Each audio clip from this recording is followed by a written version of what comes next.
안녕하세요. 반갑습니다. 저는 지금 대견포스트학원에서 중3 학생들 국어를 담당하고 있고요. 대견포스트학원의 국어 선생님인 안진우 씨입니다. 반갑습니다. 제가 이제 가끔 톡으로 중학생들 같은 경우는 제가 수업한 내용이나 이런 건 제가 다 보내거든요. 고등학생들은 이제 조교가 있어서 조교가 보냈는데 이제 학생들 이름은 제가 다 거의 아는데 이제 부모님이 얼굴을 잘 몰라가지고 어떤 학생의 자녀인지 부모님인지 모르겠는데 아무튼 보내주셔서 너무 감사드리고 사실 굉장히 중요한 시기에 굉장히 중요한 결정으로 저희 학원에 보내시고 계시다는 걸 알고 있어요. 사실 중학생을 이제 국어학원을 보내는 경우는 제가 볼 때는 이제 중학교 내신이 안 나와서 보낼 수 있겠죠.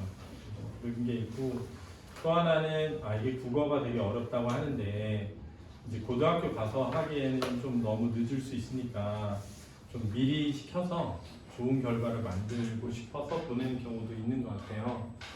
근데 이제 저도 똑같은 고민으로 이 국어학원을 시작한 거거든요. 그러니까 저희 아이가 중1 올라가는 시점에 초6 때 동국초등학교 나왔거든요. 제가 국어가 재수종합반에서 제가 오랫동안 수업을 했어요.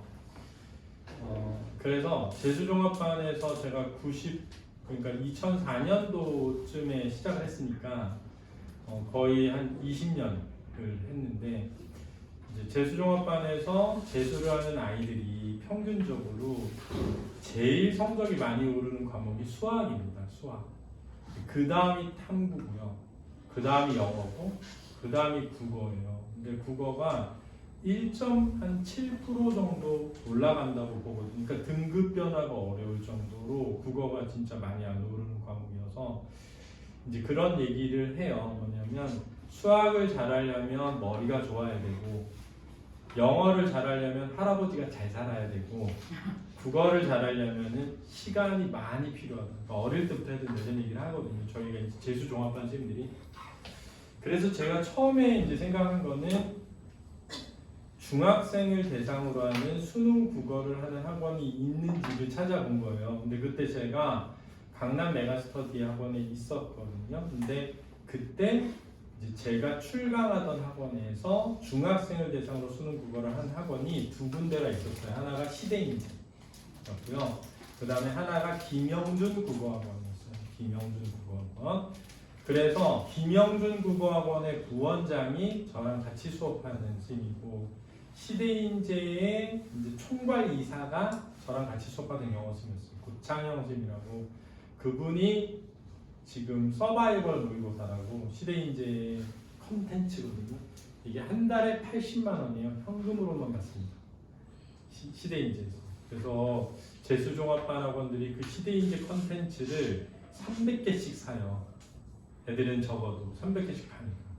그러니까는 재수종합반 학원의 학원비가 한 200만 원대인데 컨텐츠비만 80만 원. 모조리 현금으로. 이제 그게 걸린 거죠. 걸렸는데 어떻게 된지는 모르겠고 어쨌든 근데 두 군데를 다 상담을 했는데 제가 원하는 방식이 아닌 거예요. 제일 먼저는 뭐냐면 일단 선생님이 중학교 선생님이에요.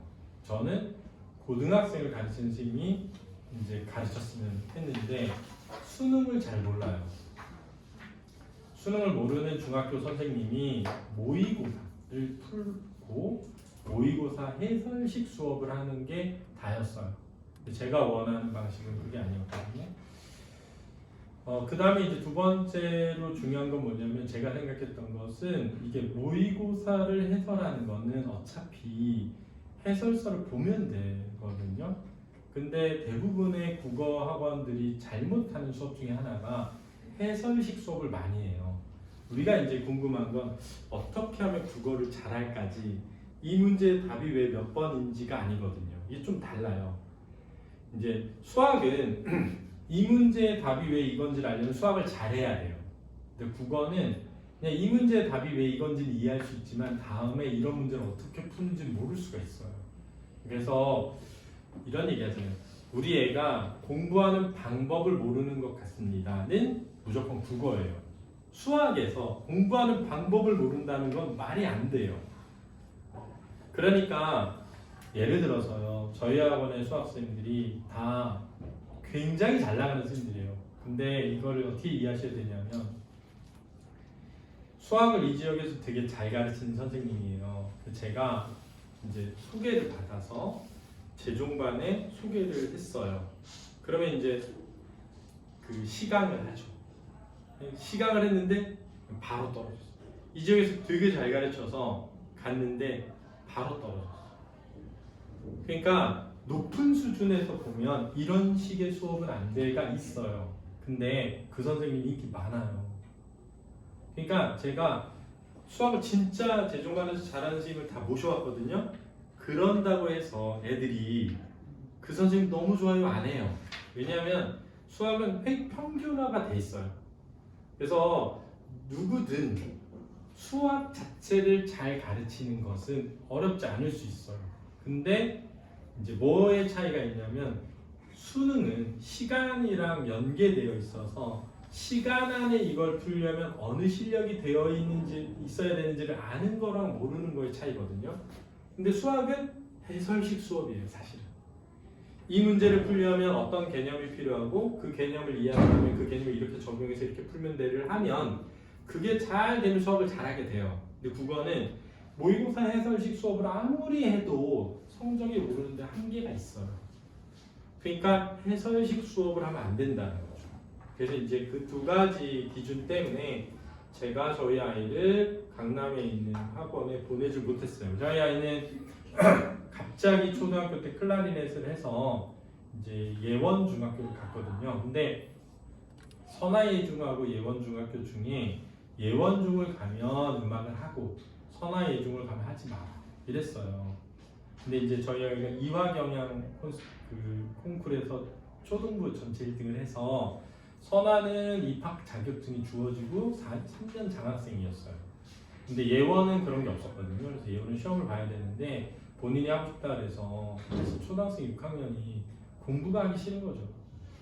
음악이 하고 싶은 게 아니에요. 제가 볼 땐 그렇거든요. 근데 본인이 하도 그래서 그러면 붙으면은 해라. 단 중학교 가서 공부를 안 할 거면 음악을 하지 마라. 이래서 그 조건으로 예원을 가고 공부를 시킨 거예요. 근데 그 공부를 시킬 때 이제 시청에 있으니까 예원 중학교가 시청역에 있거든요. 거기서 이제 강남 대치동으로 오면 거기서 학원 끝나면 제가 데리고 오려고 한 거였어요. 근데 그런 수업을 해주는 데가 없어서 제가 공부방울을 3부 아파트에서 시작한 거예요. 그게 이제 저희 학원의 출발이고 3부 아파트에서 했는데 하자마자 그 해에 대일외고랑 신일고랑 개성고의 최상위권 애들이 모였어요. 10명씩. 그래서 고등학교 반이 3반이 만들어졌는데 애들이 신발 벗고 들어와서 그 방에 10명이 들어가니까 너무 좁고 너무 덥고 막 이래가지고 제가 현대백화점 왔다가 백화점에서 밥 먹고 나왔는데 신호등 앞에서 5층이 분명히 무슨 한복 파는 데였거든요. 근데 거기가 비어있다고 플랜카드가 있어서 그날 바로 전화해서 계약해서 들어간 거예요. 그게 일관의 시작이고 2020년입니다. 그래서 2020년 2월 20일에 개원을 했는데 2월 말에 코로나가 터지면서 3월 중순에 제가 코로나를 걸렸어요. 그래가지고 그때는 진짜 막 코로나 걸리면 죄인이었어요. 아니 왜 돌아다녀가지고. 그리고 이제 동선이 다 공개되는 거예요. 어디 가서 뭐 하고 뭐. 그러면 거기 갔던 사람들도 다 검사해야 되니까 막 죄인이 되는 거죠. 근데 제가 수업했던 애들한테 바로 전화 다 하고 숨기지 않고 다. 근데 아무도 전파를 안 한 거예요. 저희 와이프도 그렇고 애도 그렇고 아무도 안 걸렸어요. 저 때문에. 그랬는데 6개월 있다 또 걸렸어요. 근데 제가 왜 자꾸 걸렸냐면 저는 기숙학원에 하루를 나갔거든요. 그러니까 이제 그 학원에서 좀 잘 가르치면 순환 수업을 해야 돼요. 한 군데서만 하지 않고. 그러니까 제가 강남 메가에만 있는 게 아니라 기숙도 하루씩 가는 거예요. 그래야 이제 좀 잘 가르치는 사람이 온다는 걸 광고를 해서 하니까. 근데 기숙은 그 안에 갇혀 있는 애들이라 외부에서 들어오는 사람은 무조건 코로나 검사를 해야 돼요. 무조건 코로나 검사를 해서 음성이 떠야만 수업을 하러 올 수 있는 거예요. 그러니까 매주 검사를 한 거예요. 근데 매주 검사를 하다가 양성이 뜬 거예요. 근데 양성과 음성의 진짜 경계였는데 양성에 가까워서 전 2번 격리했거든요. 그래서 그때도 또 아무도 안 걸렸어요. 그렇게 2020년을 보내고 저희 아이들 이제 중1에서 중2에서 중3 가면서 시행착오를 좀 많이 겪었어요.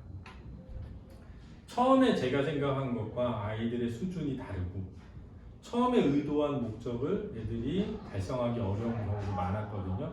지금은 굉장히 많이 다듬어진 상태에서 우리 아이들은 지금 여기까지 온 거예요. 그래서 이제 제 개인적인 생각은 이제 우리 아이들이 제 목적은 고등학교를 갔을 때 이거예요. 이제 아이들은 공부를 잘하는 아이들과 못하는 아이들이 있는데 2가지 때문에 생기는 것 같아요. 하나는 잘하는 아이들은 일단 머리가 좀 똑똑해야 돼요. 그러니까 머리가 나쁘면 잘하기가 어려워요. 근데 노력으로 커버될 수 있는 게 4등급입니다. 4등급. 자, 이 4등급이 이제 부모님들이 대학을 보낼 때는 2등급인 거예요. 근데 우리 애가 전 과목을 모두 1등급을 맞으면 그게 이제 내신이 1.0이라고 하거든요. 고등학교 1학년, 2학년, 3학년 내내 모든 과목을 1등급을 맞으면 1.0이 떠요. 그 1.0이 뜨면은 어디까지냐면 그게 지금 중경외시까지일 것 같아요.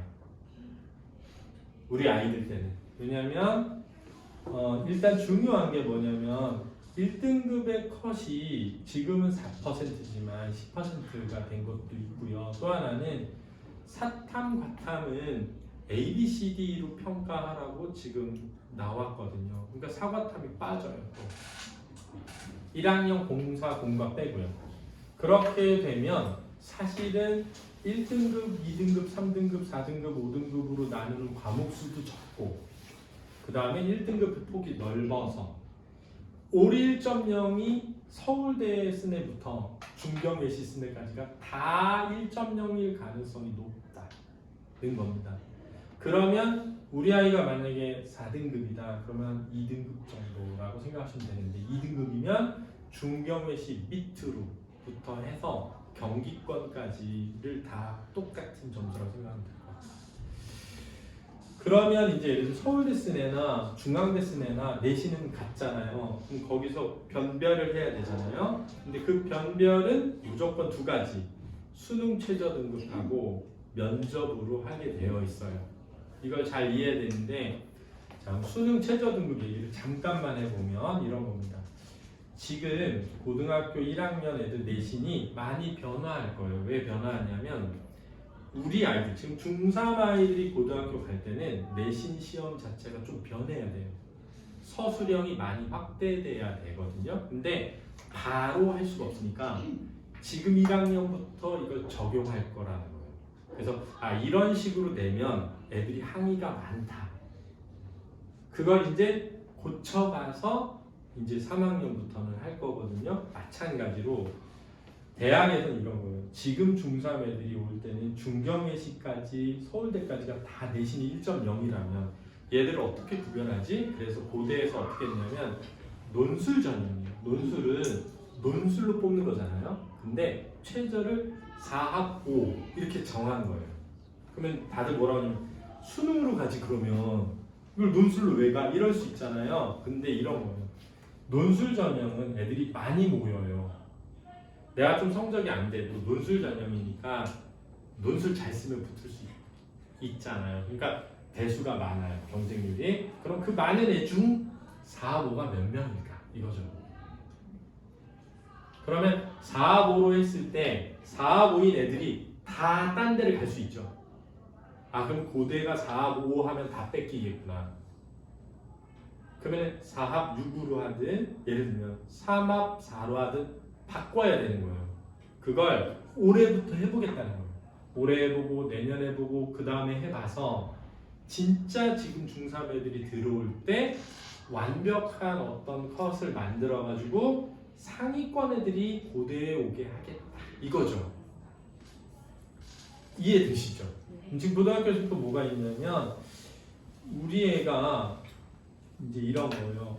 학교들은 대학은 애들을 판단할 때 내신 점수와 표준 편차를 보고 판단한단 말이에요. 그러니까 제일 먼저 이런 거예요.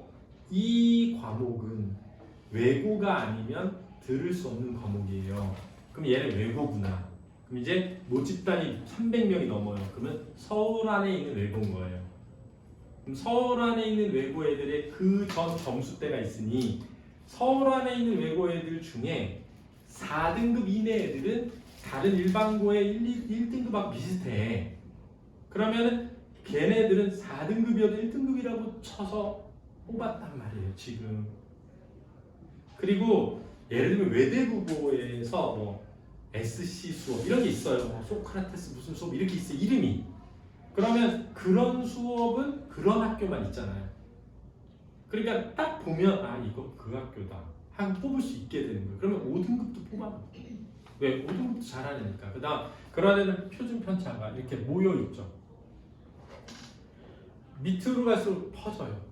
잘하는 애부터 못하는 애까지 있는 학교가 있고 잘하는 애가 모여 있어요. 그러면 이렇게 그림이 그려지는 학교들은 대부분 뭐 외대국어라든가 뭐 이런 학교들이에요. 하나고라든가 이런 학교들. 그러니까 하나고 애들은 내신이 나오면 대학을 진짜 많이 가죠. 근데 얘네가 하나고 애들이라는 걸 아는 거예요. 대학에서 뽑을 때. 그러니까 이제 그럼 어떻게 되냐면은 어차피 내신 다 1.0이 뜬다고 가정하면 대학에서는 이런 거예요. 얘가 어떤 학교라는 걸 아는 힌트를 최대한 찾으려고 할 건데 외고는 다른 학교가 따라할 수가 없어요. 왜냐면 개설이 안 돼요. 근데 일반고는 따라할 수가 있어요. 이름을 바꾸면 되니까 과목의 이름을. 그래서 지금 강남에 있는 일반고들은 외대국어나 이런 하나고에서 개설한 과목명으로 개설하려고 해요. 순차적으로. 그렇게 하면 비교가 이제 안 나오는 거죠. 왜냐하면 표준 편차가 희석화되기 때문에 그러면 과목명이 희석화되면 뽑힐 수 있는 여지가 생기는 거죠. 그래서 제 개인적인 생각은 아마도 이과 문과가 없어지기 때문에 외대국어가 굉장히 대학에서 많이 뽑는 기준이 외대고가 아니라 그 외고가 대일외고라든가 대원외고라든가. 그래서 우리 아이가 제 생각에는 뭔가 이제 좋은 대학을 보내려고 할 때 대일외고를 선택하는 게 예전에는 문과여야만 선택을 했는데 이제는 아닐 것 같다는 거죠. 그래서 개인적으로는 대일외고가 과거에 문과 잘하는 애들의 학교가 아니라 이제 그냥 잘하는 애들이 모이는 학교가 될 가능성이 크니 아이가 대일외고에 대한 거부감이 많이 없다면 저는 이제 지원하는 게 굉장히 유리할 수 있다고 생각하고요. 그러면 어떤 결과냐면 대일외고의 입학 성적을 기준으로 했을 때랑 이제 나중에 수능 모의고사 보고 수능 점수 나오는 걸 보면 수능 점수가 높아요. 그게 뭘 의미하냐면 학교가 잘 가르친다는 거예요. 근데 학교가 잘 가르친다는 말의 의미가 뭐냐면 분위기가 좋아서 애들이 공부를 하려고 하는 거예요. 그러니까 다 공부하려고 하네 하고 공부를 하는 거예요. 그러니까 공부 안 하는 게 이상해요. 그 학교는. 그래서 애들이 점수가 들어갈 때보다 조금씩 올라가는 거죠. 그래서 예를 들면 나 국어 3등급이야 했을 때 너 되게 잘한다 가 아니라 너 3등 왜 이렇게 못해? 가 되는 거예요. 그러니까 이제 선덕, 이 지역에서 제일 잘하는 학교는 사실 선덕이에요. 선덕은 2등급 맞으면 400등도 나와요. 400등도 나와요. 학교 등수가. 그러니까 400등이니까 못하는 거죠, 2등급. 그러면 수능 대비가 잘 돼야 되는 이유는 뭐냐? 내신 변별력이 없기 때문에 수능이 최저로 적용될 거라 수능 등급이 잘 나와야 된다. 그러니까 제 생각에는 이제 특목고, 대일외고를 가는 게 굉장히 도움이 되겠다. 입시에 이거고요. 그럼 대일외고를 가면 어떻게 해야 대일외고 안에서 국어 성적이 잘 나올 수 있느냐는 거죠. 이제 두 가지가 있는데 하나는 뭐냐면 어차피 내신은 1등급이 범위가 늘어났잖아요. 그러니까 옛날보다 내신 따는 건 쉬워진 거예요. 이해되셨죠? 그 다음에 대일 애들이 성적이 왜 대학을 못 가냐면 수능에서 수학이 4등급이 엄청 많이 떠요.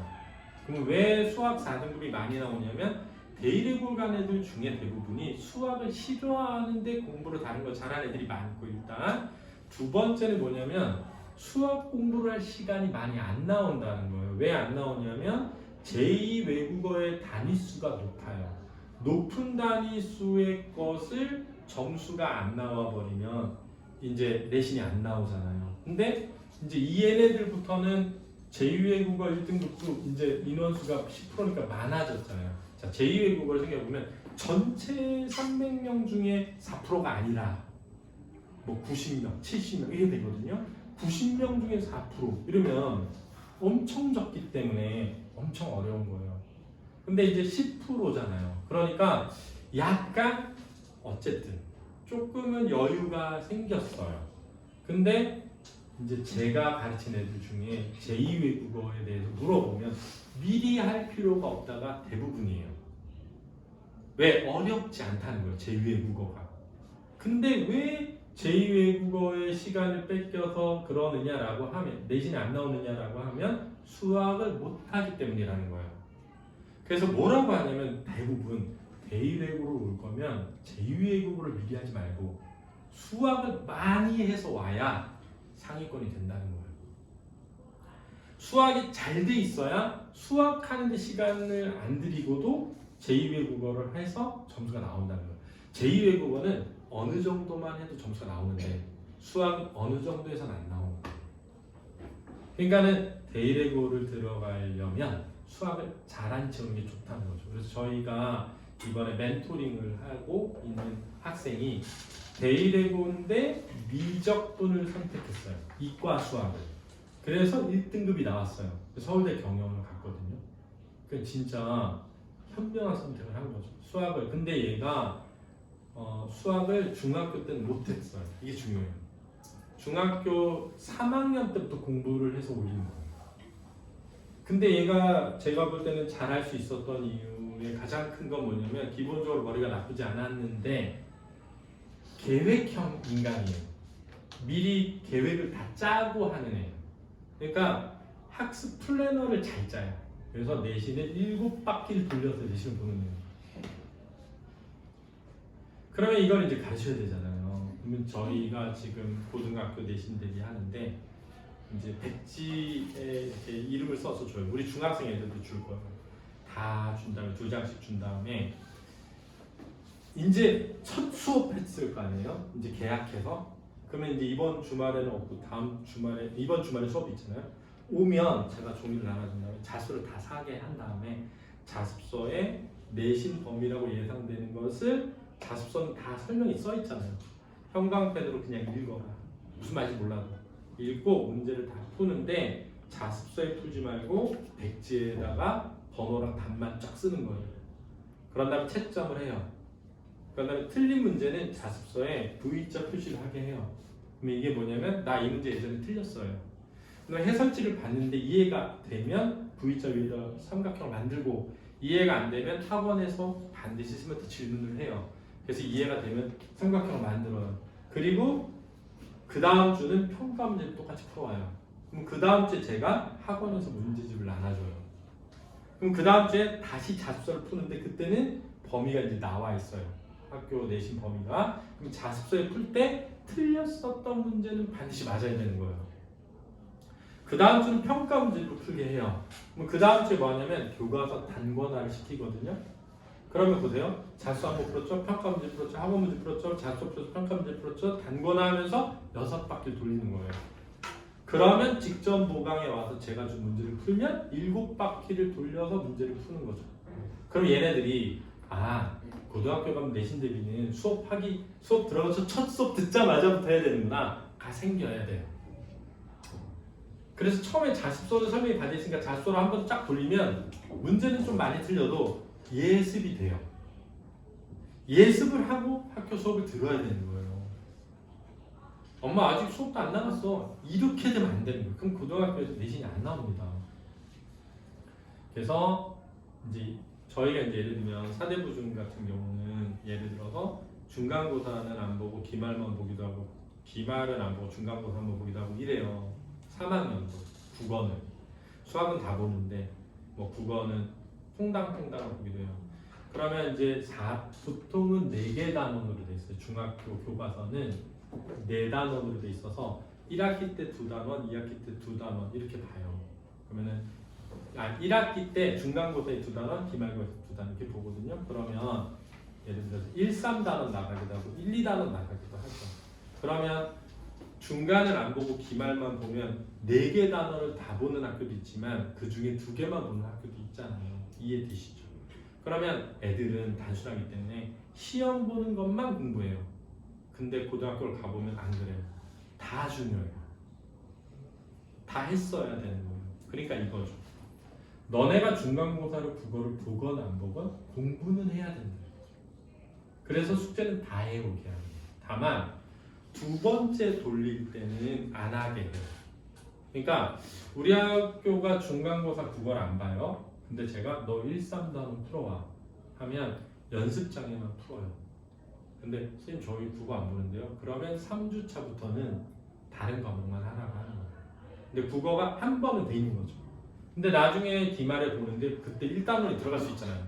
그러면 이게 2번, 3번 돌리게 되니까 성적이 더 잘 나온다는 거죠. 그래서 우리가 중간고사 안 봐도 내신 공부는 해야 된다. 왜 고등학교 갔을 때 그러니까 내신 안 본 단원도 중요합니다. 지식은 있어야 된다는 거죠. 그래서 이번 주부터 내신 대비 들어간다고 생각하시면 돼요. 이번 주 자습서부터 다음 주에 자습서를 다 풀어와요. 그러면 학교마다 제가 작년도에 내신 범위 파악하는 게 있거든요. 그걸 기준으로 몇 단어를 풀어오라고 할 거예요. 근데 바뀔 수 있죠. 근데 바뀌어도 괜찮다. 왜냐하면 초벌로 튼 거니까 3주 정도 지나면 이제 범위가 나와요. 그러면 제대로 된 범위를 다시 풀면 되니까. 이렇게 이해하시면 될 것 같습니다. 이해되시죠?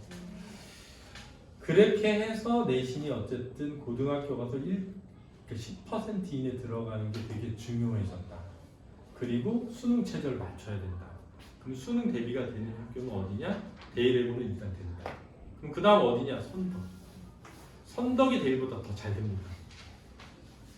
그 다음 신일이죠. 제가 볼 때는. 그러니까 선덕, 신일이고요. 그 다음은 이제 비슷비슷한데 제가 경험해 보면 영어는 들어가는 자원은 괜찮은데 공부를 많이 안 해요. 분위기가 공부를 하는 분위기가 아니에요. 이게 공부를 안 하는 분위기에 들어가면 진짜 하기가 힘들어요. 왜냐면 다 안 하기 때문에 애들이.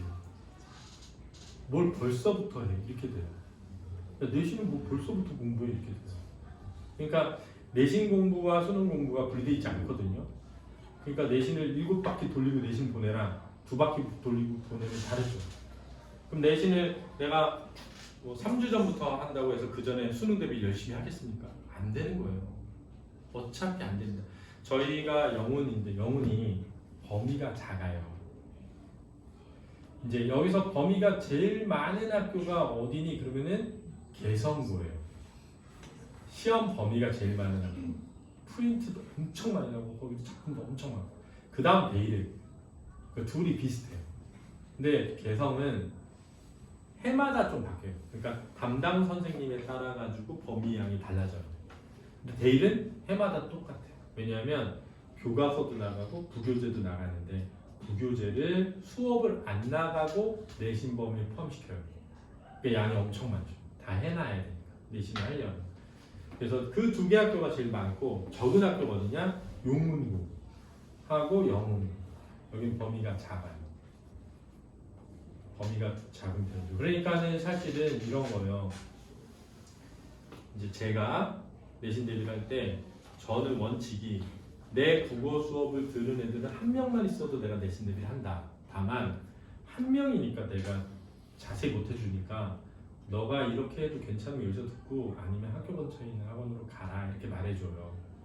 그래서 저는 한 명만 있어도 개설해 주거든요. 그런데 예를 들면은 그렇게 하다 보니까 교과서별로 눕잖아요. 그러면 영훈이 신사고다. 신사고 학교를 눕으면 4개 학교가 나와요. 그럼 4개 학교가 범위는 처음은 비슷한데 양이 다르잖아요. 영훈은 2주 만에 끝나요. 2주 만에. 근데 제가 만약에 영훈만 하면 그걸 6주에 할 수 있죠. 하나하나 다 가르쳐주면서. 그럼 애들은 어떤 걸 좋아하냐면 하나하나 다 가르쳐주는 걸 좋아해요.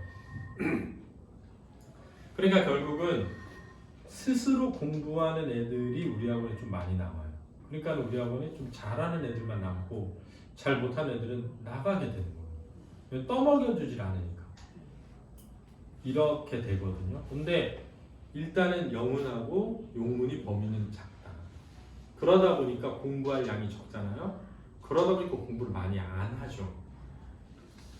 그러니까 나중에 수능 최저가 안 나올 확률이 높죠. 그러면 제가 생각할 때는 굉장히 리스크가 크다 이렇게 생각이 돼요. 근데 개성은 너무 문제를 어렵게 내서 어떤 목적이 있냐면 수학을 1등급이 나온 애는 계속 1등급이 나오게 해서 등급 유지를 시켜가지고 좋은 데를 보내자 해요. 그러니까 그 밑에가 어떤 문제가 생기냐면 아예 손을 못 대요. 왜냐하면 공부를 좀 한 애들은 좀 풀려야 되잖아요. 그래야 이렇게 되잖아요. 이렇게 잘하는 애들부터 이렇게 되잖아요. 근데 잘하는 애 조금 있고 이렇게 되는 거예요. 못하는 쪽에.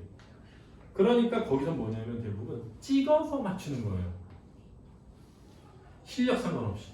그러니까 잘 찍은 애가 3등급, 못 찍으면 6등급. 3등급에서 6등급에 실력 차가 3등급이 원래 나와야 되는 애가 6등급이 나오는 거예요. 그게 문제라는 거예요, 제 말은. 개성의 문제. 영어도 너무 쓸데없는 걸 내요. 그래서 진짜 잘하는 애들은 맞출 수 있지만 아닌 애들은 다 그냥 뽑기가 되는 거예요. 그러니까 개성을 간다는 게 사실은 제가 볼 때는 아주 잘하는 애들한테는 괜찮은데 중간 범위에 있는 애들한테는 되게 무의미해질 수 있다. 막 무기력해지는 거예요. 하나 똑같으니까. 어차피 내가 손댈 수 있는 문제는 6개고 나머지 찍어서 맞춰야 되니까. 그렇게 되는 문제가 있다. 그래서 상대적으로 노력을 한 만큼 가는 데는 의외로 이 창문여고 성신중학교 출신들이 창문여고로 가보면 뭘 느끼냐면 공부를 잘하는 애들이 많지가 않네. 그렇게 느끼면서 상위권이 돼요. 이게 성신여중 애들이 성신여고를 가면 안 돼요. 왜 안 되냐면 다 열심히 하는 거예요. 근데 만점이 막 40명 이렇게 나오는 거예요. 그러면 만점인데 4등. 그러면 점수 딱 내면 대학 갈 수가 없어.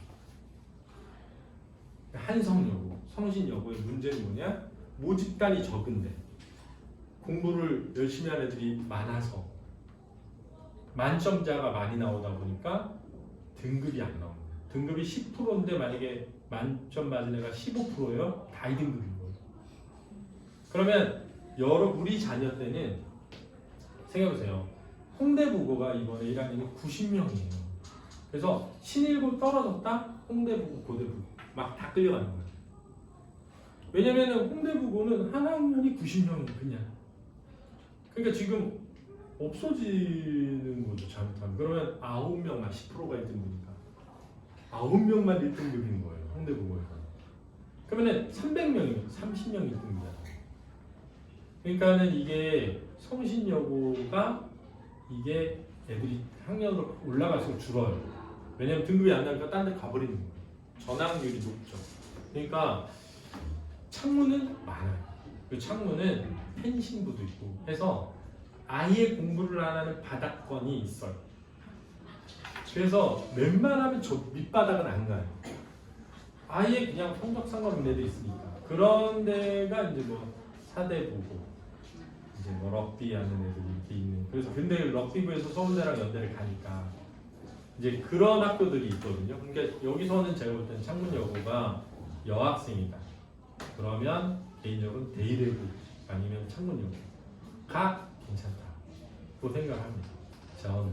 그 다음에 남학생이다. 그러면 제 생각에 선덕, 대일, 신일이 낫다. 그 세 개. 근데 만약에 그 세 개가 다 아니다. 이제 그러면은 이제 사실은 다 비슷한데 그나마 용문고. 왜냐하면 저희가 용문고 아이들이 1학년, 그러니까 2학년에 전교 1등, 3학년에 전교 1등이 있거든요. 걔네 둘은 다 수능도 거의 0.2% 이내 들어와요. 그러니까 용문고에 잘하는 애들은 신일고에 잘하는 애보다 잘하는 애들이 있어요. 그래서 우리 애가 아주 상위권이면 내 생각에 용문 보내도 수능 대비가 된다. 남학생들 집단이라고 그런 거 제가 볼 때는. 그러니까 남학생인데 개성이나 영문 가면 진짜 힘들다. 그래서 그냥 신일 선덕 안 갈 거면 그냥 용문고 같은 남고가 낫다. 경희고는 강남권 애들이 많이 올라와가지고 성적이 안 나와요. 진짜 안 나와요. 경희고 그런 단점이 있어요. 그다음에 여학생들은 여고 가면 여고 애들이 의외로 적어서 경쟁이 치열해요. 그냥 일반 영훈이나 이런 데 가면 차라리 나올 수 있는데 그나마 우리는 창문여고가 있어서 대안이 괜찮아요. 그래서 창문여고는 괜찮다 이렇게 생각이 듭니다. 이제 얘네들이 이제 고등학교 가서 국어 성적이 잘 나와야 되잖아요. 예전에는 모든 걸 가르치려고 했거든요. 근데 이런 게 있는 거냐면 중학교 머리로는 이해하기가 어렵지만 고등학교 가면 이해하기 쉬운 것도 있잖아요. 그러니까 이런 거예요. 언젠가 걸을 건데 걷기 훈련을 시킬 필요는 없잖아요. 제 생각은 그렇거든요. 그러니까 예를 들면 차라리 소근육 발달 시키는 게 낫다는 거죠. 그러니까 고등학교 가서 하면 잘할 걸 미리 중학교 때 다 하면 어차피 안 돼요. 그러니까 저는 중학교 때 국어를 가르칠 때 어떻게 해야 된다고 생각하냐면 고등학교 갔을 때 어려워지는 부분을 중학교 때부터 무한 반복시켜서 완전히 잘하게 만든 다음에 고등학교 보내자. 그러면 잘할 애들은 잘해요. 못할 애들도 어느 정도는 따라갈 수 있어야 된다는 거예요. 포기하지 않고. 근데 아주 중학교 때 갔을 때 얘는 너무 머리가 안 좋아요. 근데 나이 때문인 경우도 있어요. 어려서. 얘는 진짜 머리가 진짜 나쁘다 했는데 학년이 올라갈수록 잘하는 애들이 있어요. 또 집에서 굉장히 방임해서 자유롭게 키운 애들은 속도가 굉장히 빠른 애들이 많아요. 성적이 올라가는 속도가. 그러니까 저는 그걸 많이 경험해봐가지고 얘가 되게 열심히 하는데 못하면 진짜 힘들어요. 우리 애가 노력을 진짜 많이 하는데 성적이 잘 안 나오잖아요. 그럼 진짜 힘들 수 있어요. 이게. 왜냐면 머리가 안 좋은 거예요. 머리가. 근데 벌써 얘가 공부를 열심히 한다는 건 뭐냐면 성숙한 거예요. 자기 인생에 대해서 고민도 많고 엄마 말도 잘 듣고 성숙한 거잖아요. 그런데도 머리가 아직 안 좋으면 좀 느릴 수 있다. 발전하는 속도가. 근데 이제 제가 드리고 싶은 말씀은 그래도 공부는 끝이 있잖아요. 예를 들면 이런 거죠.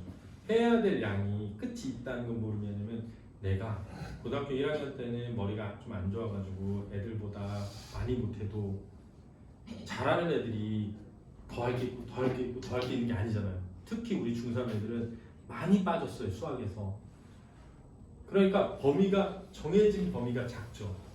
그러면 예를 들어 영어다. 그러면 내가 영어 수능에서 알려면 필요한 단어가 만약에 7,400단어라고 해볼게요. 고1 때 어떤 애는 똑똑하니까 7,400단어를 다 알지만 우리 애는 외웠는데도 까먹어서 2,000단어예요. 근데 얘가 포기하지 않고 계속 하잖아요. 뭐 어느 순간 7,400단어가 돼요. 그러면 머리 똑똑한 애나 노력한 애나 비슷한 점수대가 나와요. 근데 그걸 견디는 게 힘들어요. 왜냐하면 내가 노력을 해도 안 나오니까 포기하고 싶어지는 거죠. 이제 그럴 때 이제 제가 드리고 싶은 말씀은 뭐냐면 그게 몇 등급이냐? 지금 기준으로는 4등급, 5등급이거든요. 그게 뭐냐면 5등급 밑으로는 공부를 안 하는 거예요. 그냥. 그럼 1에서 4등급은 뭐냐? 공부를 하는데 머리가 좋은 애들은 1등급, 머리가 안 좋으면 4등급 나올 수 있고, 머리가 좋은데 공부를 많이 하면 4등급 나올 수 있고 이런 거거든요.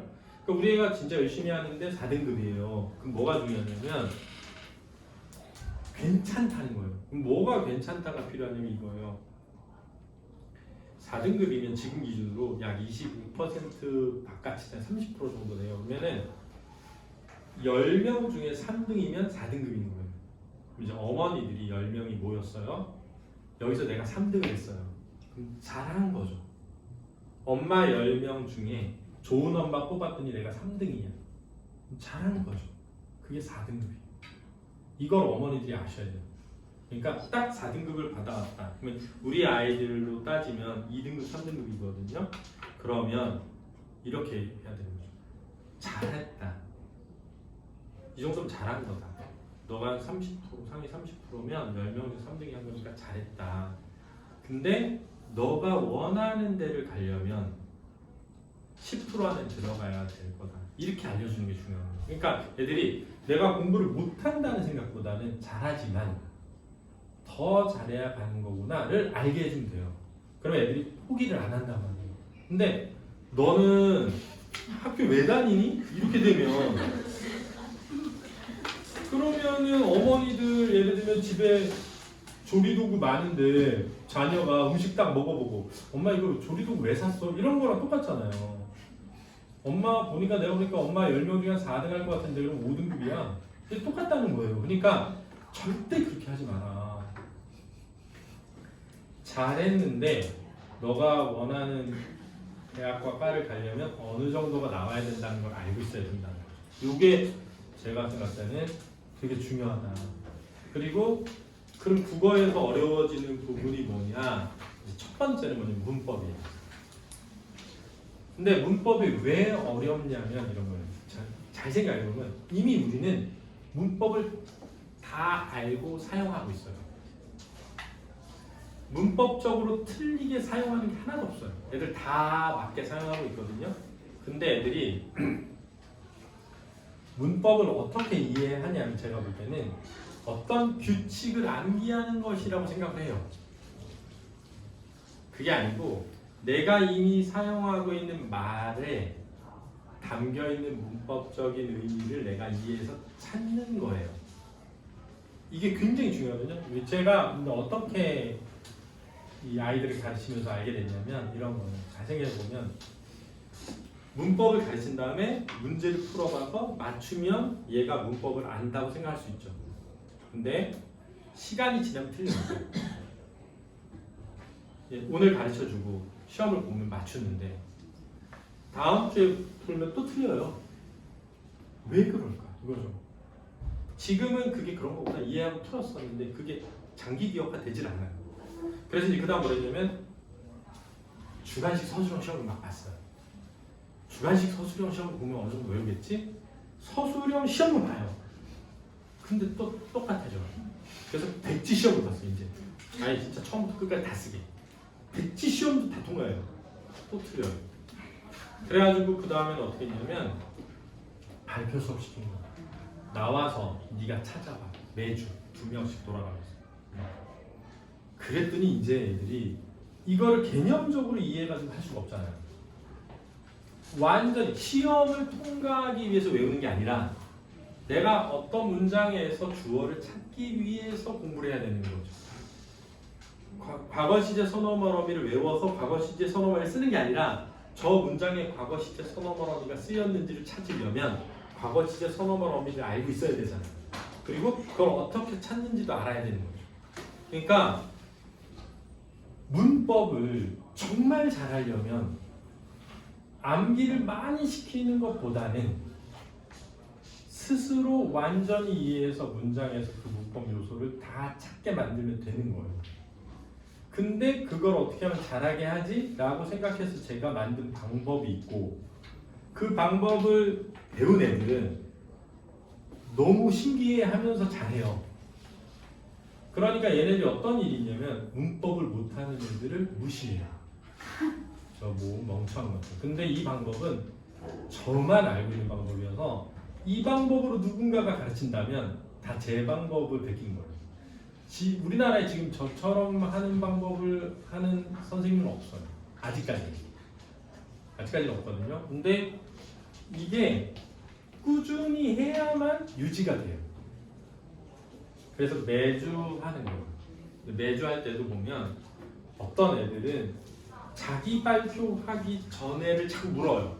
지금 저 언제 발표해요? 저 언제 발표? 왜냐하면 발표하기 전에 좀 외워서 하려고. 그런 애들은 잘하는 거에 대한 욕심이 적은 거죠. 그냥 엄마가 알아내서 왔고, 근데 막 2주에 한 번씩, 그러니까 2명씩 나와서 해야 되는데 내 차례가 됐을 때 창피하니까 그 전에는 좀 막 해서 어느 정도 쓰고 와야지 욕심이 없는 거예요. 근데 어떤 애들은 진짜 욕심 많으면 완벽하게 하고 싶어요. 뿌듯해하는 거죠, 스스로. 그런 애들은 공부를 잘하게 해요. 그래서 문법 일단 잘해야 되는데 문법을 잘한다는 의미가 뭔지를 부모님들이 알고 계셔야 되고, 그게 잘 되면 고등학교 가서도 뭐 아주 잘하게 돼요. 그러니까 우리 애가 문장 분석하는 걸 좋아하고 문장 분석하는 거 엄마 나 잘해 라고 하면 무조건 고등학교 가서 국어가 3등 이내로 무조건 들어오는 거예요. 왜냐면 1학년 딱 들어가서 첫 번째 중간고사를 볼 때 대부분 의문의 변동 아니면 중세 국어를 꼭 내신에 포함돼요. 2학기 들어가서 할 때도 또 문법이 꼭 2개씩 들어가거든요. 그러니까 1학년 때 내신을 보면 문학 반, 문법 반이 많다. 그런데 이제 4대 국어 같은 경우는 서울대 출신들이잖아요. 서울대 출신들은 그런 식으로 접근을 안 해요. 얘를 수능을 잘 보기 위해서 대학을 잘 보내야지가 아니라 고등학교 생활을 정말 고등학교 생활답게 하는 것이 목적이에요. 그러니까 SF 소설도 읽히고 막 유시민이 쓴 그 칼럼도 읽히고 토론도 시키고 이래요. 그러니까 뭐 토론도 하고 토의도 하고 다 해요. 그러니까 정작 수능 대비가 덜 돼요. 그러니까 애들은 다닐 때 재밌어하고 좋아하죠. 4대 국어에서 공부를 잘하는 애들에 대한 자부심도 있거든요. 근데 입결을 딱 가면 최저 안 나온다. 왜냐면 이게 애들이 그래도 괜찮다고 생각해요. 왜냐면 모의고사를 보면 1등이 나오거든요. 근데 9월 평가원 끝나고 수능에 결합하는 재수생들 중 서강대, 성균관대 이런 데도 있잖아요. 중앙대, 외대 여기 학교 애들이 4만 명 가깝게 본다고 해요. 늘어나는 숫자는 6만 명이에요. 그러니까 구평 인원보다 수능을 보는 인원의 재수생이 6만 명이 결합되거든요. 45만 명이니까 10%가 넘는 거예요. 그러면 9월 평가원에서 고3애가 영어 1등급 나온 애들의 비중이 한 50% 됐거든요. 재수생하고. 근데 보통 이번에 4.3%인가가 1등급이 나왔는데 재학생이 1%가 안 나왔어요. 그러니까 고3 9월까지 1등급이 나온 거예요. 수능이 안 나오는 거예요. 그러니까 이런 거죠. 애들이 서울 사대보고를 갔어요. 내신도 막 1등급이 많아요. 모의고사 보면 1등급이에요. 근데 대일외고를 갔어요. 모의고사도 1등급이, 내신도 1등급이에요. 걔네들이 1등급 나와요. 서울사대보고도 1등급이 안 나와요. 똑같은 1등급처럼 보이지만 아니라는 거예요. 1등급 4% 이내 중에 1% 이내에 든 애는 1등급이 나오지만 2%에서 3%는 2등급이 나오는 거예요. 그러니까 그 차이를 느낄 수가 없어요, 애들은. 왜냐면 이미 1등급이 나오고 있으니까, 계속. 그러니까 어떻게 되냐면, 엄마 나 괜찮아. 제가 말을 해줘요. 그거 믿으면 안 된다고. 그래도 절대 안 바꿉니다. 그러니까 이제 제가 국어를 가르친 애들 중에 얘네는 연고대 이상 갈 것 같아. 제가 너 영어는 어디서 배우니? 그러면 놀랍게 중학교 때부터 다니는 애들이 많더라는 거예요. 그럼 너 왜 중학교 선생님한테 배워? 그러면 1등급이 나오니까. 저 한 번도 1등 안 나온 적 없어요. 이래요. 수능이 안 나오는 거죠. 수능. 왜냐면 똑같이 1등급이 나와도 얘는 1등급이 아니야 라는 걸 알고 있어야 되거든요. 그래야 뭘 가르쳐야 되는지 알잖아요. 근데 우리 학원, 저희 학원 같은 경우는 영어가 20명이 들어요. 근데 지금 영어 고3 영어 선생님이 엄청 유명한 선생님이어서 한 500명 정도를 가르친단 말이에요. 500명을 가르치는데 1등부터 10등까지가 우리 학원 애들이에요. 우리 학원 애들 20명이. 그러니까 진짜 잘하는 거. 그러니까 얘네들은 그냥 1등급이야. 그러니까 500명이니까 뭐 예를 들면 뭐 10%면 50명이잖아요. 그러면 25명이 이제 1등급이 나온다고 가정하면 그 중에 한 앞에 있는 10명만 1등급이 나올 텐데 그 10명이 우리 애들인 거예요. 걔네들은 다 100점이야. 시험 보면 모의고사를 보면 100점 맞는 1등급이 나와야 되는 거예요. 그래야 90점 넘어서 1등급이 뜬다. 그러니까 이런 문제에 대한 이해가 굉장히 중요하다. 그래서 우리가 1등급이에요 다. 그러면 아셔야 돼요. 중경예시에서 서울대까지. 그러면 얘가 수능 최저가 나와야 된다. 그러면 수능 대비를 진짜 잘 시켜놔야 되는 거야. 근데 내신 대비와 수능 대비가 분리되어 있지는 않다. 그런데 내신을 대비하는 과정이 수능 대비 과정이랑 맞닿아 있으면 좋다. 근데 서울사대 부분은 그게 분리되어 있어서 굉장히 불리해진다는 거죠. 그래서 서울사대 부부의 입결이 좋지 않을 수 있는 사실입니다. 그러면 그런 학교들이 어딘데? 제가 말씀드린 대일외고라든가 선덕고, 신일고, 그 다음에 창문여고 이런 정도가 그런 용무 이런 데가 그런 거에 잘 맞춰져 있다는 거죠. 그래서 개인적으로는 그런 학교를 가는 게 중요하고 그런 학교 갔을 때 내신이 처음에 국어에서 나오려면 문법이 잘 돼 있어야 된다. 왜냐하면 무조건 중간고사, 기말고사의 50%에서 40%는 문법이고 애들이 어려워하는 게 문법인데 문법을 아주 잘하는 수준에 있으면 자신감이 생기죠. 자신감. 그 다음은 뭐냐? 그 다음은 고전시가예요. 그러니까 고전시가에 대한 자신감이 있어서 고등학교를 가는 게 되게 중요하다. 그러면 고전시가를 중학교 과정에서 어떻게 가르쳐야 얘네들이 잘할 수 있는가가 또 중요해집니다.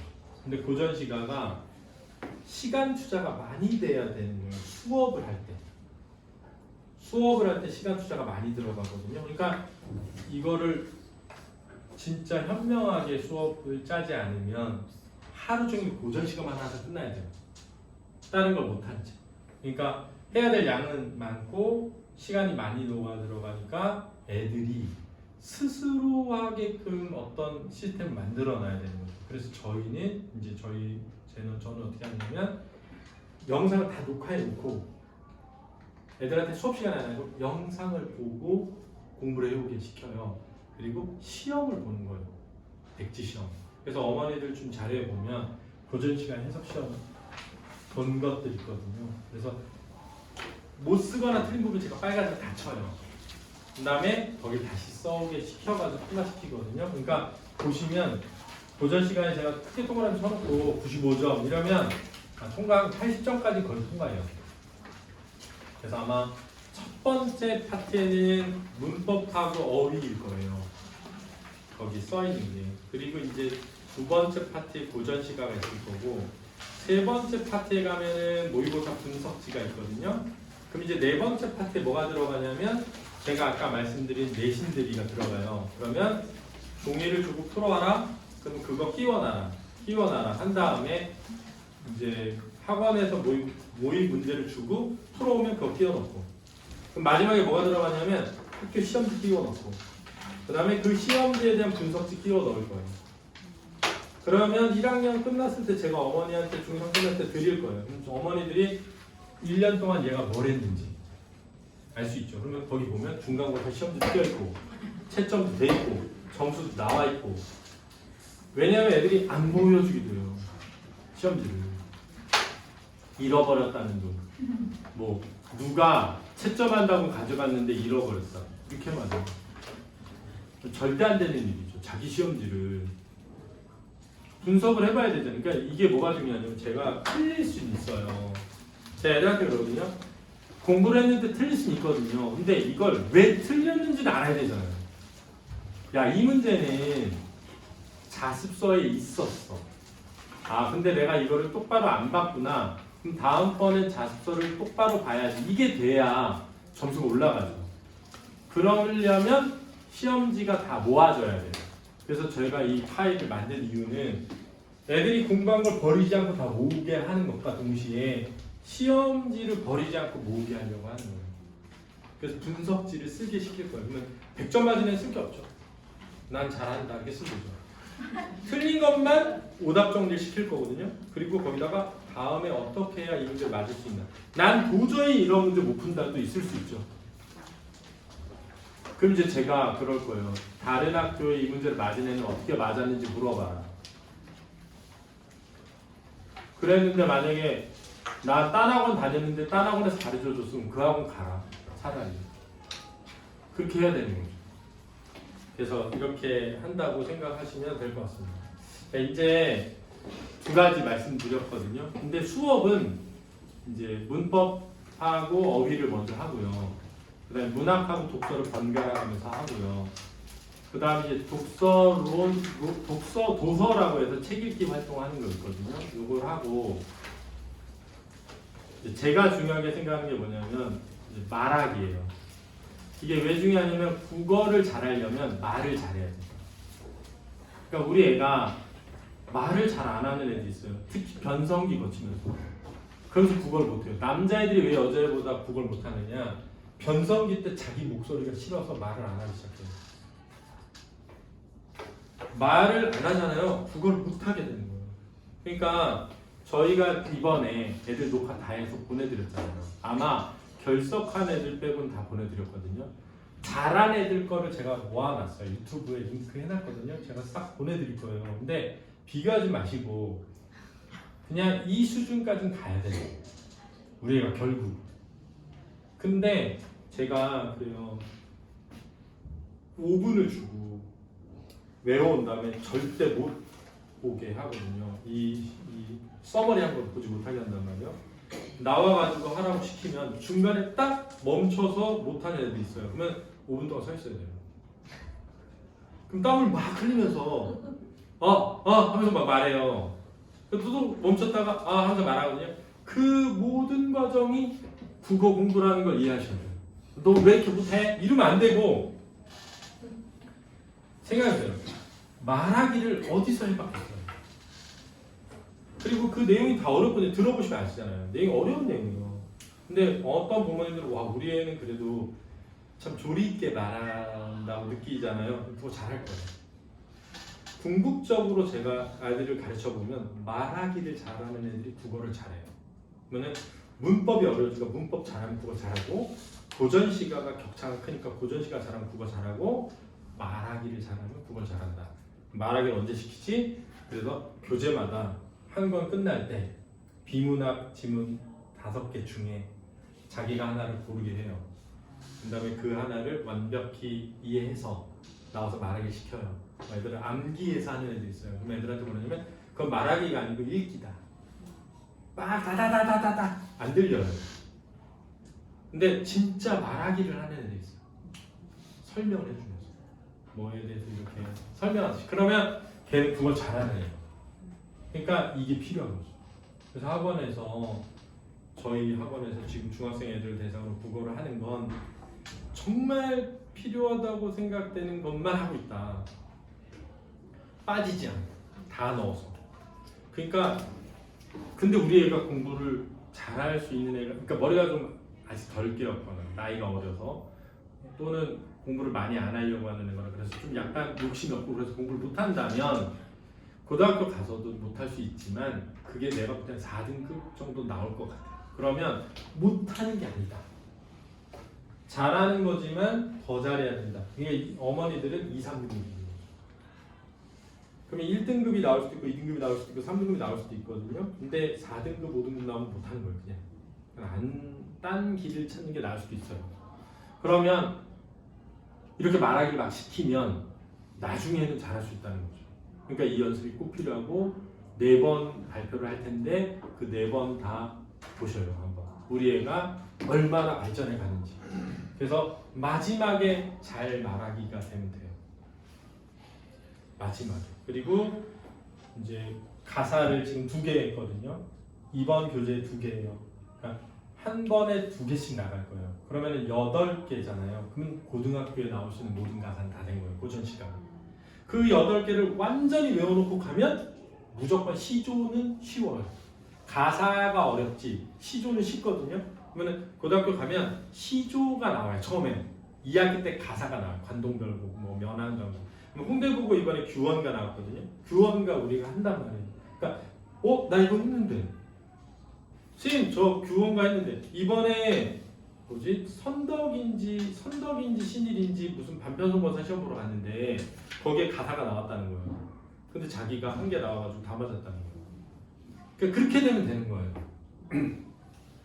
그래서 가사를 1권에서 2개 했습니다. 지금 저희가 아주 유명한 거 2개, 상중국하고 명함인가. 2권에서 2개, 3권에서 2개, 4권에서 하나. 그 관동별곡이 하나인데 2개 반 정도 분량이에요. 길어요. 그래서 거기까지만 하고 가면 충분히 된다. 그렇게 생각하시면 될 것 같아요.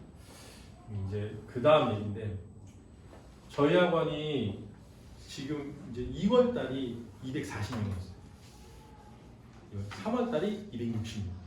지금 어느 쪽에서 많이 늘고 있냐면 사실은 수학 영어가 많이 늘고 있거든요. 특히 수학에서.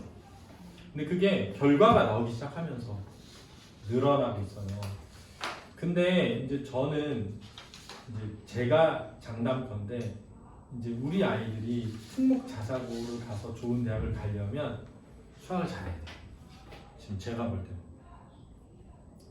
그래서 이제 저희도 서머 때 저희 학원에서 특목반하고 의치한 반 2개를 만들 거거든요. 중3 대상으로. 근데 10 to 12예요. 10시부터 12시. 근데 월, 화, 수, 목은 다 수학이에요. 수학데이. 수학 수업 앞에 3시간 하고 점심 먹고 뒤에 2시간 하고 수학 문제를 푸는데 예를 들면 저희가 이제 책을 하나 주고 하루에 뭐 예를 들면 30문제를 무조건 풀기 시킨다거나 이렇게 해서 끝낼 거예요. 이제 제가 여기다 다 적어놨거든요. 뭐 더 개념, 블랙라벨, 그다음에 뭐 수학 기본 정석, 실력 정석 이렇게 정석하고 블랙라벨하고 자이스토리로 나갈 거거든요. 근데 이거를 우리 애가 저는 했으면 좋겠다 이거죠.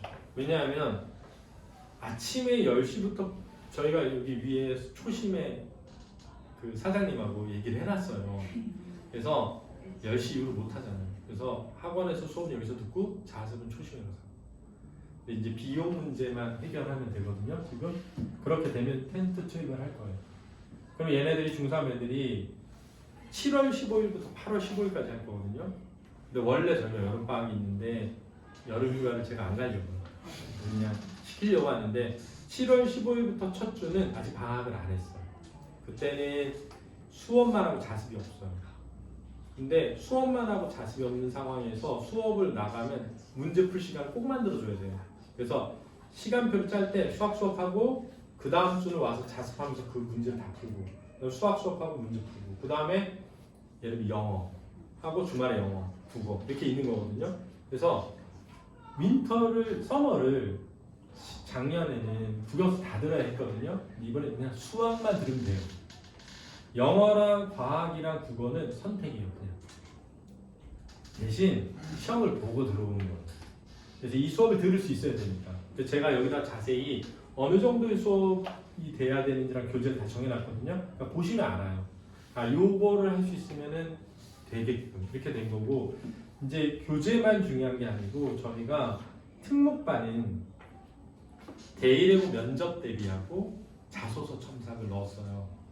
그래서 과학을 빼고 영어랑 대일외고 면접 대비랑 자소서 첨삭이 있고 의치한 반은 영어 과학이고 그래서 영어는 주 2회인데 주중에 한 번, 주말에 한 번 있고 이해되시죠? 그 다음에 국어는 무조건 주말에 단과만 있어요. 그래서 국어는 단과로 주말에 듣는 거죠. 그러니까 평일은 5일 있으면 4일인 수학.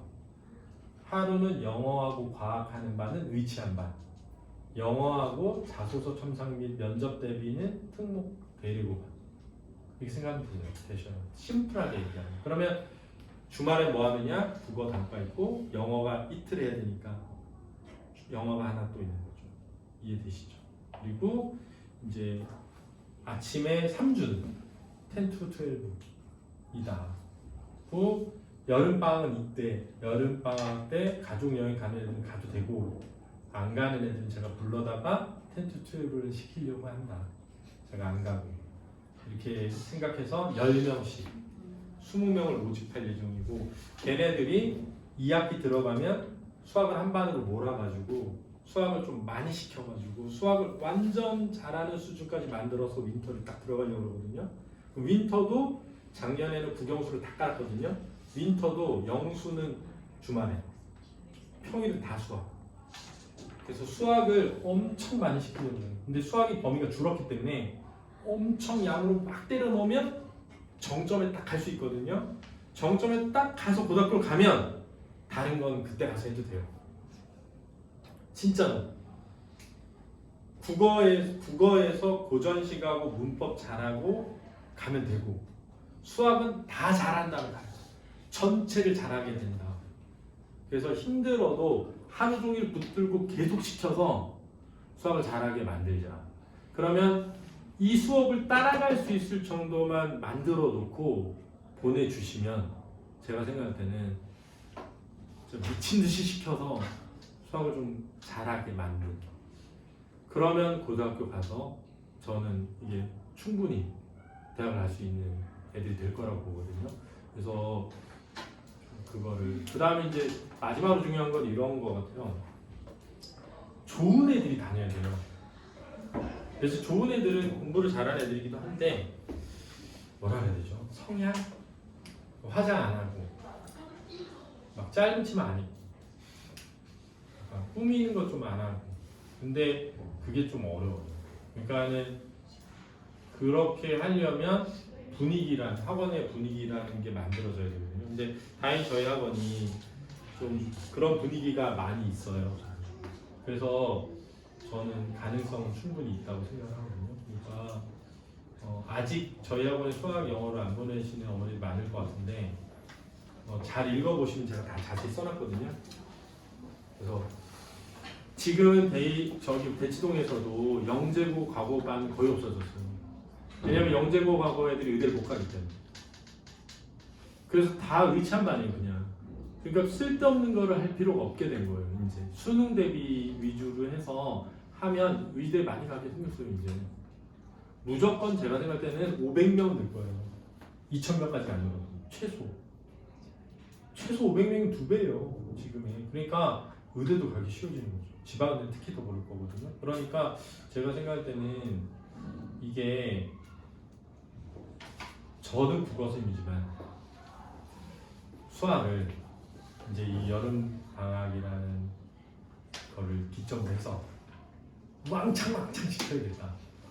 그래서 고등학교 들어가기 전까지 수학을 진짜 많이 시켜서, 여기서 많이 끝나면 문제도 많이 풀어야 돼요. 그래서 하루에 푼 문제량이 많아요. 그래서 제가 문제 양을 무조건 점검할 거거든요. 몇 문제 풀었나요? 하루에. 그러니까 공부해가 아니라 하루에 몇 문제 풀어서 내죠. 정해주고.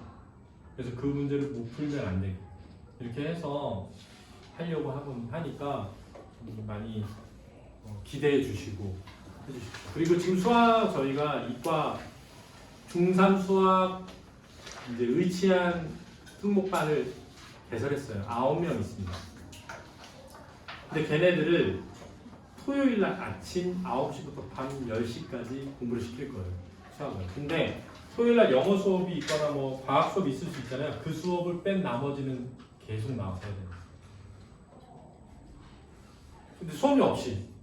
그래서 지금 그 저희 노 대표가 그 수업하는데 제가 말해서 부탁해가지고 오케이를 했어요. 그래서 이제 다음 주부터 저희가 이제 월금의 수업이고 수요일 날이 내신 대비 하거든요. 근데 이제 토요일 날 아침 9시부터 밤 10시까지 무조건 나와서, 근데 만약에 다른 학원이 있으면 갔다 와도 돼요.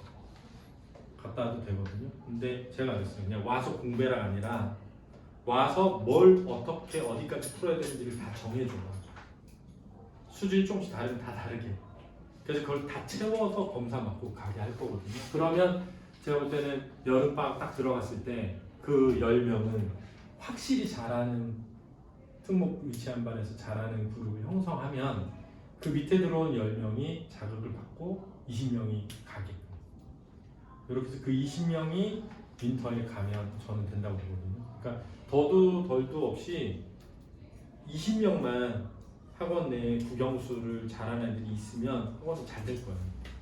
그게 이제 제 다음 목표여서 그렇게 하려고 합니다.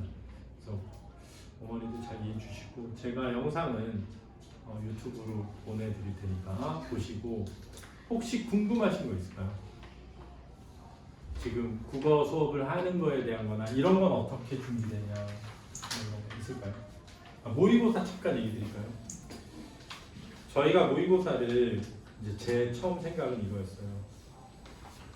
모의고사를 푸는 것도 중요는 해요. 그러니까 왜냐하면 모의고사가 어떤 형식으로 돼 있고 어떻게 돼 있는지를 아는 것도 필요하거든요. 근데 더 중요한 거는 이걸 어떻게 정리하느냐예요. 근데 잘 정리된 거를 사진으로 보여주고 정리하는 방법을 영상으로 다 보여줘도 애들은 잘 못해요. 당연하거든요. 근데 잘 못해도 와서 자꾸 하다가 잘하게 되는 거거든요.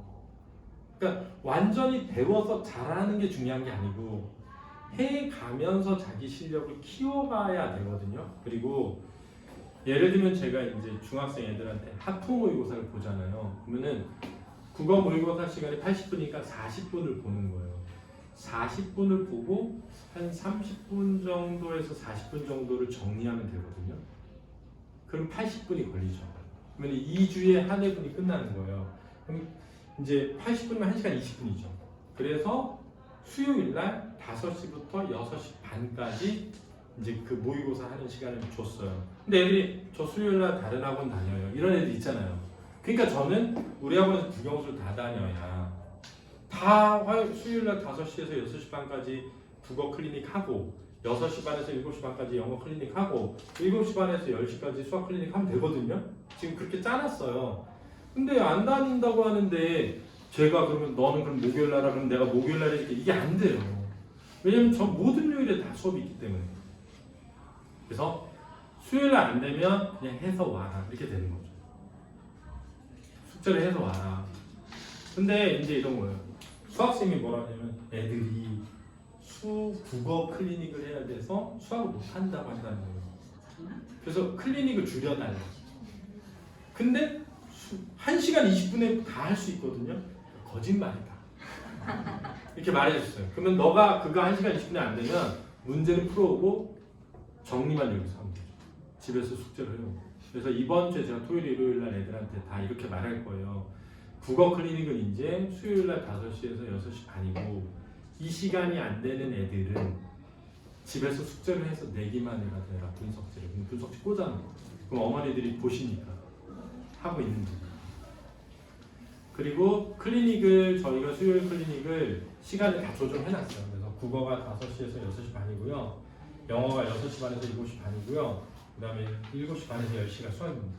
이렇게 다 조정해놨고 그래서 저희 학원에서 국영수 다 들으면 그걸 할 수 있게끔 해놨거든요.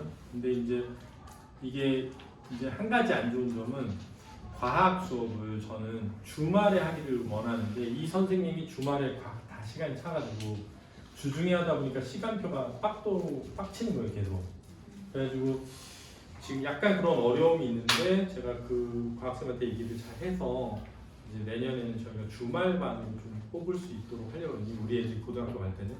그러면 왜냐하면 자습을 애들이 신청을 학교에 하잖아요. 이틀밖에 안 되죠.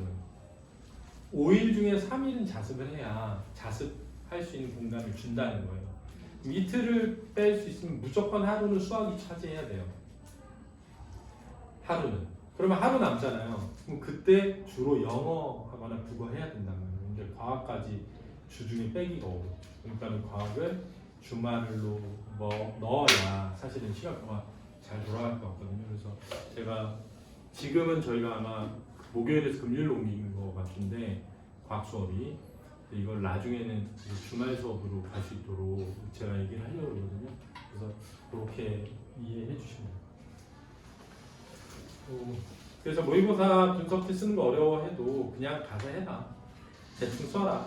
왜냐하면 보세요. 제가 1학년 거 모의고사를 하잖아요. 그럼 12회분입니다. 12회분. 그럼 하프로 돌리면 24주 나오는 거예요. 그럼 중3 애들은 24주가 무조건 다 돌아가요. 그럼 그 다음 뭐 해야 되죠? 다시 하는 거예요. 다시 할 때 처음 썼던 거에다가 엎으면 돼요. 그러면서 점점 구체화되면 돼요. 그러면은 중학교 때 한 1.5번, 그러니까 한 바퀴 돌고 반 정도 돌고 끝날 거거든요. 그러면 고등학교 가면 또 그걸로 하는 거예요. 단 24년도에 시행한 게 하나씩 더 들어가는 거죠. 그러니까 얘네들은 했던 걸 또 하고 했던 걸 또 하는 거예요. 했던 걸 또 하면서 실력이 느는 거예요. 새로운 걸 막 계속 해야 되는 게 아니라 자기가 했던 것을 반복적으로 하면서 실력이 생기거든요. 그러니까 걱정하지 마시고 그냥 나가서 해라. 잘 못해도 되니까. 막 정리 이상한 게 돼 있어도 신경 쓰지 마세요. 나중에 가서 잘하면 돼요. 나중에 가서 잘하면 진짜 잘하게 돼요. 저희 아이가 고3이거든요. 이번에 음악을 하니까 아무것도 안 해도 되는데 저한테 그러더니 아빠 나 일주일에 한 번 1시간 국어 수업 해주면 안 돼? 너 국어 아무 필요 없잖아. 그때 공부가 하고 싶어. 국어 공부. 그랬더니 엄마한테 뭐랬냐면 수학이 아예 없어요. 수학 수업 자체가.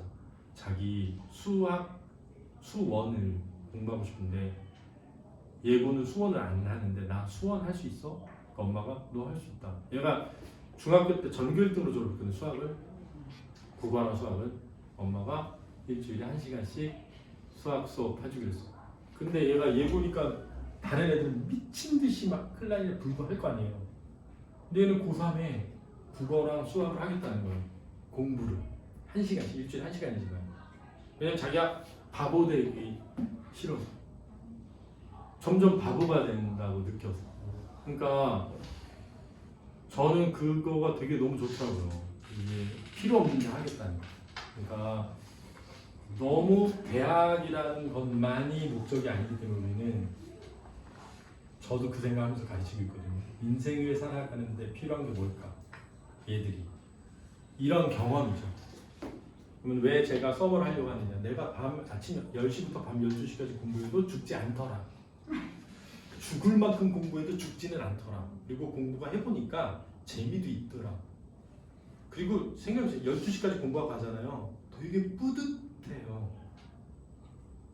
진짜 자기가 뭔가 되게 대단한 걸 하고 있는 느낌이 드는데 그 정도로 계속 눌러서 해야 실력이 늘어요.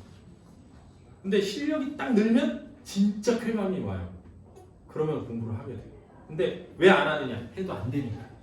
왜 해도 안 되느냐? 그만큼을 하질 않은 거예요. 계속 해야 돼요. 양이 엄청 쌓여야 질적 변화가 생기죠. 근데 우리 애들이 양이 많지가 않아요. 공부하는 양이 진짜 흉내만 내지. 그러니까 이번에 제가 여름에 7월 15일에서 8월 15일에 진짜 이악 물고 공부시킬 테니까 보내주십시오. 부탁드립니다. 보내주시면 제가 후회하지 않으시도록 제가 책임지고 수학 공부를 시키고 어머니들이 이제 이 얘기만 하고 끊을게요. 제가 재수종합반 첫 담임을 했을 때 15반 중 꼴반이었어요. 문과. 그때가 월드컵 있던 해거든요. 월드컵 다음에 한국 월드컵. 그때는요 등급제 막 이래가지고 그 문과 애들은 중앙대 이상이 아니면 수학을 아예 포함이 안 됐어요. 그래서 저희 반의 수학 평균 점수가 32점이었어요. 처음에. 근데 저는 열정이 넘치던 젊은 시절이잖아요. 제가 얘들 수학 공부 시켜야겠다. 얘들은 다 수학이 필요 없는데. 왜냐? 딱 이유 하나예요. 수학이 필요 없지만 수학 시수는 다 들어있잖아요. 재수 종합반 안에. 그러니까 애들이 쓸데없는 시간이 많다고 느끼면 학원을 그만두게 되잖아요. 그러면은 너 왜 이렇게 재적성이 많니? 이렇게 되잖아요. 저한테. 그러니까 저는 목적이 이거였어요. 얘들이 수학이 필요해서가 아니라 수학 시수가 있는데 수학을 할 필요가 없다고 느끼면 애들이 퇴원생이 많을 테니 나는 얘들이 수학이 필요한 애들로 만들겠다. 그래서 제가 수학 공부를 이제 시켰어요. 어떻게 했냐면 목차를 다 외우게 시켰어요. 왜? 애들이 목차를 몰라요. 그래서 목차를 알아야 된다. 이걸 왜 배우고 그 다음에 뭐 배우고 그 다음에 뭐 배우고 애들이 집합만 알아요. 집합만 했기 때문에 그래서 목차를 다 배워서 목차식으로 됐어요. 저 수학생도 아닌데. 그 다음에 교과서를 다 하나 사가지고 맨 앞장에 그걸 배우는 이유가 나와요. 그러니까 뭐 로그다. 그럼 이게 우주를 뭐 별 간의 거리를 계산하는데 숫자가 너무 많은 거예요. 수십조 단위. 그거를 아주 작은 단위로 줄여서 계산하기 위해서 만든 게 로그다. 애들이 처음 알았다는 거예요. 그거. 그러니까 미분이 뭐고 적분이 뭔지 모른 채 공부하던 애들이 그것만 한 거예요. 그 다음에 이제 공식만 하고, 그 다음에 앞에 예제만 하고, 유제하고 이렇게 했거든요. 그래서 나중에 저희 꼴반에서 전체 1등이 나왔어요. 걔가 선덕고애였어요. 걔가 문과 꼴반인데 선덕애였는데 마이너스 7점 총점에서 500점 만점이었거든. 493점. 그래서 서울대 인류지리학과고 가서 임민혁이에요. 이름도 잊어버리지가 않아요. 2005년도인데 저희 반에였거든요. 그래서 거기서 서울대 한 명 보내고 연대 2명, 고대 2명 보내서 문과 꼴반에서. 그래서 제가 전체 강사들 중에 1등으로 뽑혀가지고 잘 나가기 시작한 거거든요. 근데 제가 그때 한 게 수학을 공부시킨 거예요. 그래서 제가 나름의 노하우가 있습니다. 그러니까 이번 7월 15일 미리 보내주시면 더 좋고, 지금 특목 자사반 하고 있으니까 미리 보내주시면 주말에 제가 공부 안 시킬 테니까 해주시고, 나중에 오게 되더라도 제가 어느 정도 준비는 됐으면 좋겠다고 써놨거든요. 그거 보시고 뭐 하는지도 써놨으니까 보내주시면, 물론 과거 영재고 보낼 거면 안 보내셔도 되고, 어차피 과거 영재고가 아니라 의치대, 한의대가 목적이다. 그러면 보내주세요. 제가 책임지고 좀 가르치겠습니다. 오늘 와주셔서 너무 감사드립니다. 고맙습니다. 저희 이게 2권 책입니다. 다 이번 주에 나눠줄 거예요. 이렇게 양이 많아요. 다 하니까 걱정하지 마시고 잘 가르치겠습니다. 고맙습니다. 감사합니다.